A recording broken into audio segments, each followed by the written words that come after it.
Anybody who's been to Sunday school knows about St. Paul, and they know about all the other apostles. Ever hear of St. Peter Claver? Listen.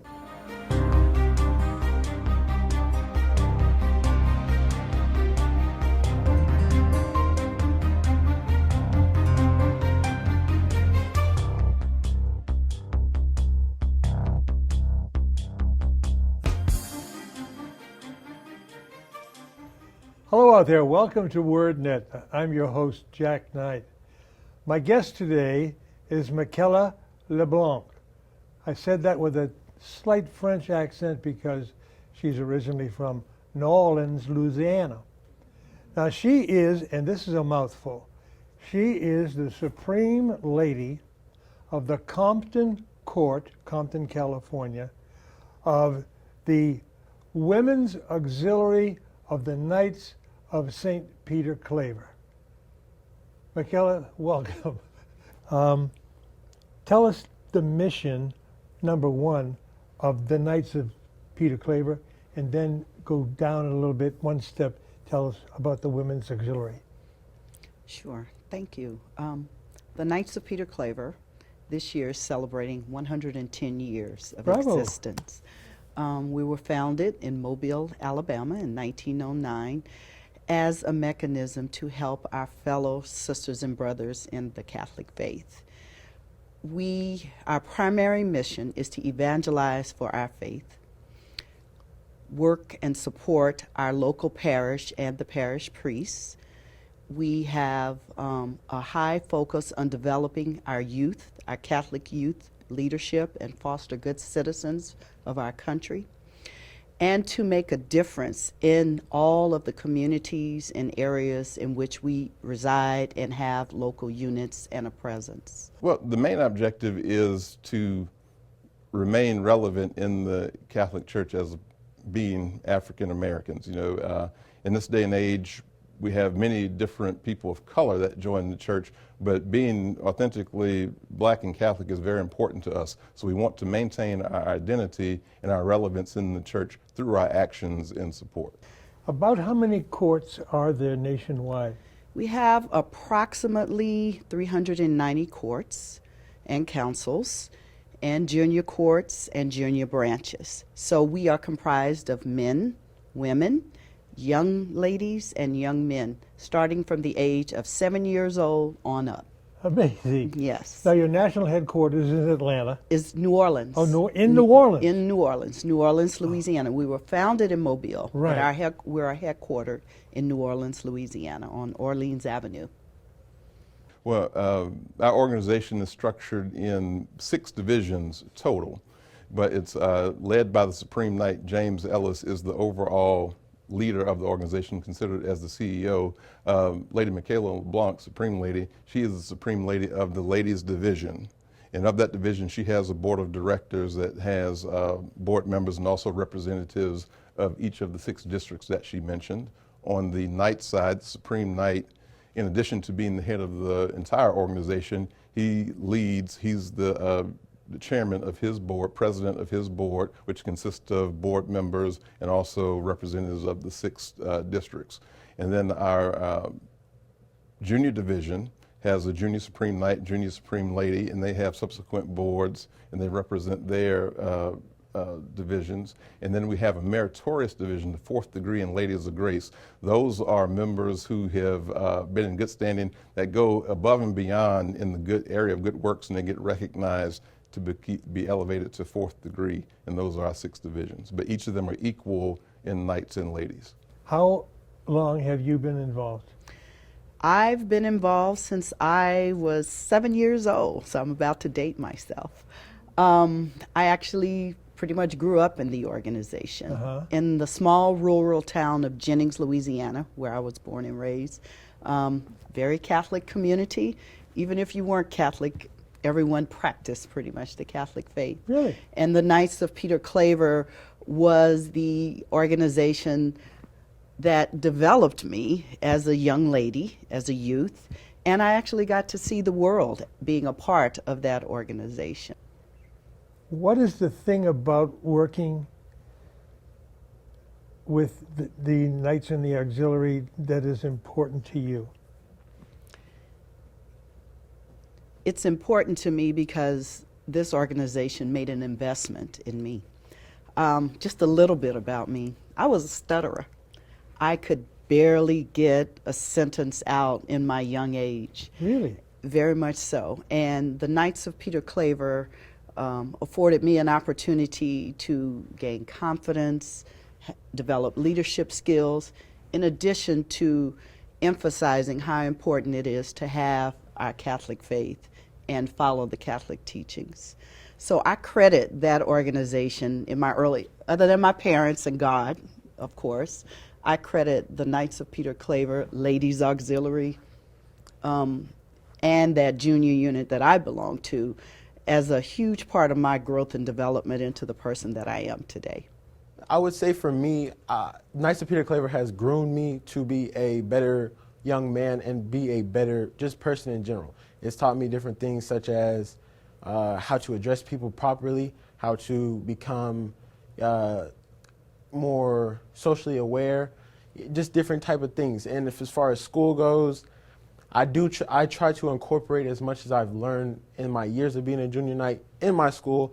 For me, faith is a personal thing, and I know my faith, and I just keep it close to me because I know that because it's so personal and because it's such, like, you either believe or it's not so black and white, but for me, I believe that there's a God and that He's watching over us and that He's caring for us. And since I go to Catholic school and I have my entire life, it's always been a constant for me to go to church and to be surrounded by people who have the same ideas as I do. And even though I'm young, so my faith isn't as absolute, I'm still learning about myself and about the way I believe. But for me, it's truly like a personal thing, and I believe there's a God, and like, I don't think anything else can take that away from me. When you went in, how is it that what prompted you to stay there, work hard, and assume the title that you have? I think Supreme Lady is so cool. Well, my involvement in the church, growing up in a small rural town as I did, most of the activities revolved around the church, the picnics, the local dances, and the activities around the church community. And the Knights of Peter Claver was one such activity we could get involved in. And in that opportunity, we got a chance to see the world outside of our local community as well, do service in the local community, and support the parish in its efforts to keep the Catholic faith and evangelize our community. Talk about some of the things specifically that may be different from your court than others that the ladies and the men and the children are doing. One big initiative that our noble order is focused on is social justice. And that is bringing to light those issues that are impacting our community as a whole, primarily racism, domestic violence, human trafficking, Black Lives Matter. Those particular issues that our community, that impacts our community as a whole, need an advocate. We need more awareness, and the Knights of Peter Claver is heavily involved in that awareness campaign and fighting to end it. Mm-hmm. We are also there to be the voice of the African American Catholic community. Oftentimes, as the church is going through its times and having its challenges, we're there to make sure our community, one, has a voice and is involved in the decision making and the new policies that are impacting us all. So we have grown to be the go-to people with the Catholic Church and the hierarchy on numerous issues, particularly the social justice ones. But we are also involved in health issues, research on sickle cell anemia, human development campaigns. We have a long history in contributing to human development campaigns locally and around the world. And then with our youth scholarships, I got a scholarship from the Knights of Peter Claver when I graduated high school and went to college. So holistically family-based, family-focused, parish-based, and just fostering good stewards of our Catholic faith and our community is the basic premise of what the Knights of Peter Claver, the Knights of Peter Claver Ladies Auxiliary, our junior division, both junior knights and junior daughters, that's our primary focus. On a branch level, on a local level, I know my church and my branch, we participate in different community service opportunities, such as Three Squares, Catholic Charities, other organizations that can help us give back to the community. State level, we're spread upon many different states, so we don't really conjoin too much, but when we do, we always do try to incorporate as much community service as well as awareness as possible. And how many people involved did you We're say? approximately 17,000 strong in the United States and internationally. We're in Colombia, South America, on San Andreas Island as well. Well, you would be, because that's where St. Peter Claver Correct. went and started. And we're going to talk a little bit more about that, because for a saint that does not enjoy a great deal of publicity on the pantheon of the apostles and so forth, pretty amazing stuff. He was born in Spain, and how old was entered the priesthood in Spain? What possessed him to go to South America? I believe he was called. History teaches us he was called, and when he got there, he saw the plight of the African slave trade, the injustice, the inhumane treatment, and felt compelled and was moved by the Holy Spirit to make that his ministry. He went into Cartagena was a major port in South America for the slave trade. And a haven for pirates. That as well. But Father Peter Claver, along with another Jesuit, Father Augusto de Sandoval, their mission was to go into the bowels of those ships as they came into port. And you can imagine that passage from Africa to the New World, as it was called back then, was a 2-3 month ordeal. And they were in the most unsanitary, unsavory conditions you can imagine. So when those ships opened, the smells, the sights, the pain and suffering, he forged ahead and went right to it, tending to their wounds, giving them food, clothing, and being the good Christian we know God wants us to be. Kind of like a Mother Teresa of the old days. Pretty much. And at that time, slavery was allowed, Yes, right? That yes. whole industry, it was an industry of human trafficking, you can say. He was actually able, by his sacrifice and works, to bring around those slave traders and slave masters. Okay, And hold that. We'll be back in just a few moments. In life, we are not alone. We live with and among people. We constantly enter into contact and relationship with others. Some of these relationships are very formal and superficial, but some are very deep and intimate. How do relationships work? We can all easily relate with those relationships that have been wounded, which are sometimes even bleeding. Father Martin Padovani, SVD, has written a book called Healing Wounded Relationships. It is the result of his many years of work as a marriage counselor. He deals with some of the very simple but pertinent topics like communications, listening, intimacy, forgiveness, reconciliation, and dealing with anxiety and fear. And of course, a very practical question: how do you make a marriage work? You will surely be enriched by this book. You should get it for yourself, or maybe get a copy for a relative or a friend. Be blessed by this book and improve your relationships. Call the number on the screen or email us to get your copy. You can also place your order by visiting our website. Do it today. Thanks for rejoining us. Our guest today is Michaela LeBlanc. I love that LeBlanc. And she is the Supreme Lady of the Compton, California Court of the Women's Auxiliary of the Knights of Peter Claver. How'd I do on that one? Was that good? You did pretty good. When we left, we were talking about Peter going to St. Peter, going to Colombia, South America, working with those people who had endured the long trip from Africa as slaves, and then now they're there.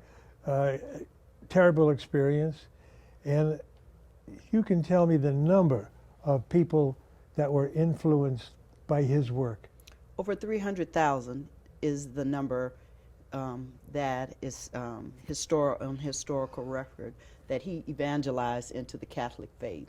And we consider those the first knights and ladies of St. Peter Claver, to follow in his path and do the sacrifices he did on behalf of others, the least of the least in our society. So that's our role model. That's what we pattern all of our efforts and virtues behind, those selfless acts for the least of our community. How long did he work in South America? Oh my goodness. I want to say for at least 30 or 40 years. Wow. And did he stay pretty much in Cartagena, or did he move elsewhere? Cartagena was the primary area. There is a church and a shrine to him. I've had the wonderful privilege of making a pilgrimage there and actually seeing his body and his tomb, and where he lived as a priest, very humble, as a servant of God. And it's just more inspiration for the privilege I have of being able to continue in that vein and continue that work and continue that spirit in our Catholic faith. When we look at the numbers of Catholics in South America, 300,000 is like a big, big number. And there, I'm sure, were others who did the same kind of work and were responsible for great advances in proselytizing and getting people into the church. Now let's get a couple of thousand miles back here and talk about the work of the individual courts, how they're coordinated, how they come together. I imagine there's a national convention every year. Yes, our national convention is scheduled for August 2nd through the 7th in Atlanta, Georgia this year. We are organized across our entire organization into 6 districts and states. The Western States District is comprised of New Mexico, Arizona, Nevada, California, Oregon, and Washington. We have the central states that go from Colorado all the way to Kentucky. We have the Northern States District that goes from Minneapolis, Minnesota, all the way over to the Northeast, your home area. And then we have the Gulf Coast region, which is the Virginia area, all the way to Florida, all the way to Mississippi on that. And then the state of Louisiana, because there are so many Clavers there, they're a district and a state unto themselves, and the state of Texas. So those are the 6 regions of where we have courts and local units in the various dioceses and in the various parishes doing the work in the name of the Knights of Peter Claver. We're very spiritual based. So for example, at our conferences and conventions, we always have prayer services, we have masses, we have members of different religious orders come in and actually speak to our organizations, to our members of our organization to reaffirm their Catholic faith. But conversely, in the parishes we serve, many of our members do serve as catechism teachers to teach the other kids in RCIA, so we're very involved in those aspects. Yes. Support. Where does it come from generally? Our members. This is a member-based organization. We volunteer our time. We give our funds and whatever we need to in order to uplift and uphold the principles of our noble order. And again, primarily focused on supporting our local parishes, the work that the priest does, and evangelizing for our faith. When you start to recruit young people, what incentives do you use? There are numerous activities on a Christian-based level that they can become involved in. Wholesome family activities, because we are family focused. So we are definitely pushing the family unit. So the mother, the father, the sister, and the brother can all join together and be involved both spiritually and socially and community-wise. So projects we do in terms of church fundraisers and building of facilities, all the way to scholarships in the local areas, to working with battered women's shelters, donating to local, how do I put that? Donating to the homeless population and manning soup kitchens and mini kitchens, feeding. That's a huge effort on our part. And doing the work that that we need to do to better our community. We're primarily African American based, and there are numerous needs and ills within our community. So it is a viable, positive, spiritual alternative that can uplift us all. It's helped me grow leadership, and I've been in this organization for about 6 years, and I've been in leadership positions, I think, since I started. So I've been able to grow leadership and confidence when speaking amongst others and adults and talking about things that, whether I'm passionate about them or not, be able to talk about them. Well, activities can be anything as simple as being ushers or working in different church ministries, patrolling the parking lot, doing mass as security, manning the barbecue pit during the different events, frying fish, spaghetti dinners, to bring communion to the homebound, Eucharistic ministers, any ministry that exists in a church parish. You'll find Knights and Ladies of Peter Claver, and also our juniors that are involved in that. We've been talking about today, we figure, well, yeah, that's for African Americans. That's what they do. The other people, they go to the Knights of Columbus, Knights of Pythias, whatever. But in fact, anybody Can join. We have individuals of all nationalities, as we can count among our membership. We welcome anyone who is interested in promoting our faith and upholding the communities in which we reside on a spiritual basis. So definitely. what would be an average size court? Depending on where you are, if you're in the southern part of the United States, most units average 30 to 50 members. In the western states, we average somewhere between 15 to 20 members for the most part, and it runs the gamut along that line. And courts are primarily the local unit that the ladies auxiliary belong to. Councils are the local units that the men, the knights, belong to. We have junior courts for our junior daughters, and we have junior branches for our junior knights.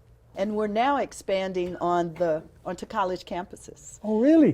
Yes. Oftentimes, from the time you graduate high school to when you go off to college, or in those years, we oftentimes lose a good number of that membership. So we're trying to bring back our numbers in that age demographic, 18 to 35 and 40 years old, to keep them involved, to keep them engaged in the Knights of Peter Claver and the Catholic Church as a whole. We're just beginning our collegiate unit campus units. Xavier University in New Orleans. I know Xavier. Is our first unit. We have ladies in a court there and knights in a council there, and they're thriving. Their membership has grown twofold over the last 2 years since they've organized, and our goal is to expand that concept to other college campuses, along with the Newman Centers, and they have like centers where Catholic students of faith galvanize and start local units of the Knights of Peter Claver on the college campuses. That's So pretty that- good. Well, Kate, I just was blown away by what I didn't know about St. Peter Claver. And I want to thank you so much, Michaela, for coming today. You've been a marvelous guest, so informative. And it's people like yourself that make the thing work and inspire other people to do that. I want to say a little prayer. Lord, please bless Michaela and the other women in the auxiliary, the men and children, and those people who go about spreading your word, expressing your love, helping and advancing the church all over the world. I want to thank those people out there watching, those of you who support the program, and prayer. That'd be good. Prayers for the knights and daughters, and what do you call the juniors? So thanks for coming. Come and see us again. I'll be waiting. God bless.